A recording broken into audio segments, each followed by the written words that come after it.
வணக்கம். இந்திய சுதந்திர போராட்ட வரலாற்றில் 1919 முதல் 1922 வரையிலான ஆண்டுகள் ஏன் ஒரு திருப்பு முனையாக கருதப்படுது? சாதாரண மக்கள் காந்தி தங்களை காக்க வந்த ஒரு கடவுளாகவும் பார்த்தது ஏன்? ஒரு சட்டம், ஒரு எதிர்ப்பு, ஒரு படுகொலை, இந்த மூணும் சேர்ந்து இந்திய சுதந்திர போராட்டத்தை எப்படி தீவிரப்படுத்துச்சு அப்படின்றத நம்ம இந்த வீடியோவில் பார்க்க போகிறோம். நம்ம இந்த வீடியோவில் பார்க்க போகிறது ரவுலட் ஆக்ட், ஜாலியன் வாலாபாக் படுகொலை, நான் கோஆபரேஷன் மூவ்மெண்ட், இதை பற்றி தான் பார்க்க போகிறோம். First Rowlatt act 1919 British government கொண்டு வந்தது தான் இந்த ரவுலட் ஆக்ட். ரவுலட் ஆக்ட் 1919 மக்களுடைய அடிப்படை உரிமைகளை இது கட்டுப்படுத்தியது. ஃபண்டமெண்டல் ரைட்ஸுக்கு தடை விதிச்சது. போலீஸுக்கு அதிக அதிகாரம் கொடுத்துச்சு. மகாத்மா காந்தியே பார்த்தீங்கன்னா இந்த ஆக்டை டெவிலிஸ் ஆக்ட் அப்படின்னு சொன்னார். ஸோ இந்த ஆக்டில் குடிமக்களுடைய சுதந்திரம் பறிக்கப்பட்டது. வழக்கு இல்லாமலேயே யாரை வேணா கைது செய்யலாம் அப்படின்ற நிலைமை இருந்தது. மக்களினுடைய சுதந்திரத்தை பறிக்கக்கூடிய மற்றும் காவல்துறையின் அதிகாரத்தை அதிகரிக்கக்கூடிய இந்த ரவுலட் சட்டத்துக்கு எதிராக காந்தி விடுத்த அழைப்பே சத்தியாகிரகம்.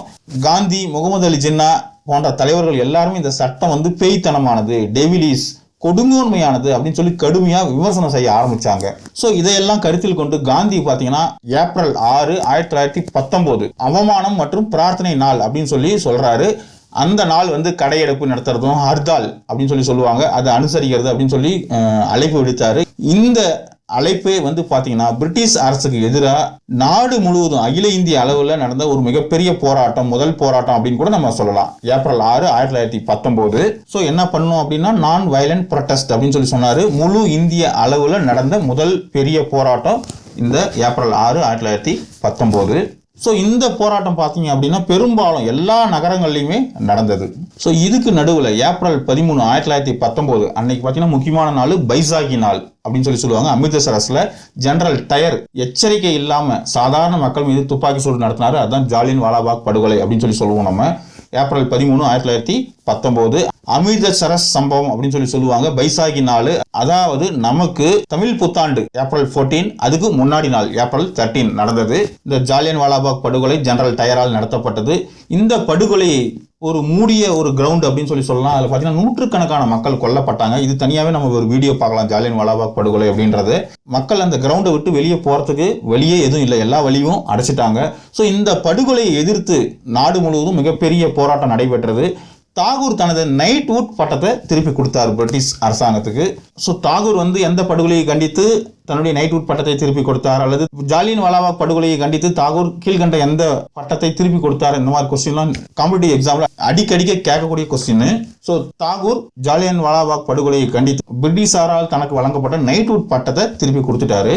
ஸோ இதுக்கு நடுவில் துருக்கிய சுல்தான் கலீஃபா அப்படின்னு சொல்லுவாங்க. அவர் மீதான அந்த பிரிட்டிஷ் ஒடுக்குமுறைக்கு எதிராக முகமது அலி, சௌகத் அலி, அதாவது அலி சகோதரர்கள் அப்படின்னு அவர்களால் ஆரம்பிக்கப்பட்டதான் இந்த கிலாபத் இயக்கம். கிலாபத் இயக்கத்தை காந்தி முழுமையாக பயன்படுத்திக்கணும் அப்படின்னு நினைச்சாரு.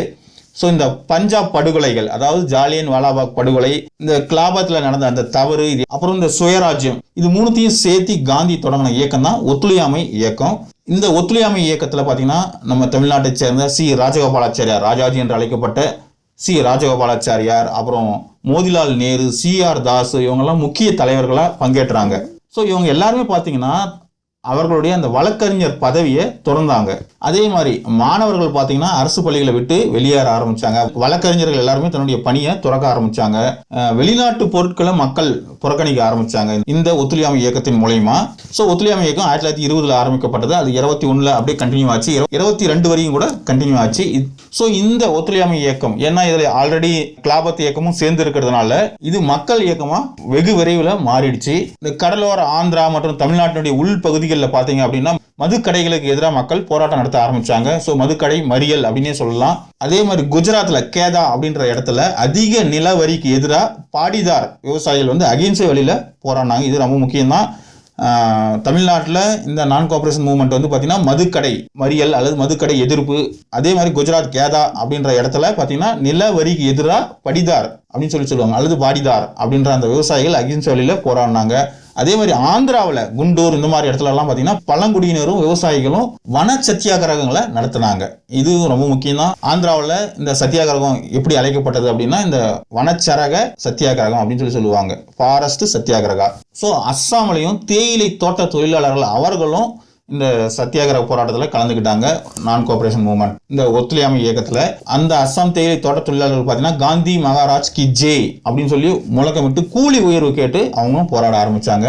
ஸோ குஜராத்தில் இருக்கக்கூடிய கேதா அவங்க வந்து பார்த்தீங்கன்னா அந்த வரியை எதிர்த்தும், ஆந்திர பிரதேசத்தில் காடு உரிமை போராட்டமும், அஸ்ஸாம் டீ தொழிலாளர்கள் பார்த்தீங்கன்னா கூலி உயர்வு கோரியும் இந்த ஒத்துழையாமை இயக்கம், அதாவது நான் கோஆபரேஷன் மூவ்மெண்ட் வெற்றிகரமாக நடைபெற்று இருந்தது. ஸோ காந்தி என்ன சொன்னார் அப்படின்னா, அவருடைய அந்த பிரின்சிபல் என்ன அப்படின்னா, அகிம்சா அப்படின்னா நான் வயலன்ஸ் பிளஸ் சாக்ரிஃபைஸ். இதுதான் அகிம்சா, காந்தியினுடைய கொள்கை. வயலன்ஸ் இல்லாமையும் போராடினா கூட நம்ம வெற்றி அடையலாம் அப்படின்றது தான் காந்தியோட கொள்கை. மக்கள் வந்து காந்தியை பார்த்தீங்கன்னாவே தங்களுடைய வறுமை போக்க வந்து ஒரு கடவுளாகவே பார்த்தாங்க. உத்தரப்பிரதேசனுடைய பிரதாப்கார் அப்படின்ற இடத்துல பார்த்தீங்க அப்படின்னா இந்த சட்டவிரோத வெளியேற்றத்தை கண்டித்து விவசாயிகள் போராட்டம் நடத்தினாங்க. அதில் அவங்க வெற்றியும் அடைஞ்சாங்க. ஸோ இது வந்து காந்தியினுடைய வெற்றியாகவே அவங்க கருத ஆரம்பிச்சாங்க. ஸோ தங்களுடைய வெற்றியை காந்தியின் வெற்றியாகவே அவங்க வெளிப்படையாகவே சொல்ல ஆரம்பிச்சாங்க. பிரபலமான ஓவியங்களில் பார்த்தீங்கன்னா கிருஷ்ணர் தேர் ஓட்டுற மாதிரி இருக்கக்கூடிய இடத்துலலாம் பார்த்தீங்கன்னா காந்தி தேர் ஓட்டுற மாதிரி அவங்க சித்திரங்கள்லாம் வரைய ஆரம்பிச்சாங்க. ஸோ காந்தி பார்த்தீங்கன்னா தேசிய தலைவர்கள் எல்லாமே வழி நடத்துறது போல அந்த தேர் ஓட்டுற மாதிரி சித்தரிச்சிருந்தாங்க. ஸோ ரவுலட் ஆக்ட் இது வந்து ஒரு லா, ஜாலியன் வாலாபாக் இது வந்து ஒரு டர்னிங் பாயிண்ட், நான் கோஆபரேஷன் இது வந்து ஒரு மாஸ் மூவ்மெண்ட். இதெல்லாம் சேர்ந்து மக்களை இந்திய தேசிய போராட்டத்துக்கு தீவிரப்படுத்திச்சு அப்படின்னு நம்ம சொல்லலாம். அடுத்த வீடியோவில் நம்ம இன்னும் இதை கண்டினியூ பண்ணலாம். இப்போ நம்ம பார்த்தது எல்லாமே 8ஆம் வகுப்பு சிபிஎஸ்சி சோசியல் சயின்ஸ் புத்தகத்தில், அதிலிருந்து எடுத்தது பெரும்பான்மையான பகுதி. ஸோ இந்த மாதிரி ஈஸி ஹை ஸ்டாண்டர்ட் ப்ரிப்பரேஷனுக்கு நம்ம சேனலை சப்ஸ்கிரைப் பண்ணி வச்சுக்கோங்க. SRT study circle group. நான் உங்கள் ஸ்வஸ்திக். காந்தியினுடைய அகிம்சை கொள்கை அப்படின்றது தொடர்ந்து நன்மையை செய்யறதும் துன்பங்களை மகிழ்ச்சியோடு ஏற்றுக்கொள்வதும் ஆகும். அரசு வேலை பெறுவதை நம்ம லட்சியம், அதை அடைந்தே தருவோம். நன்றி.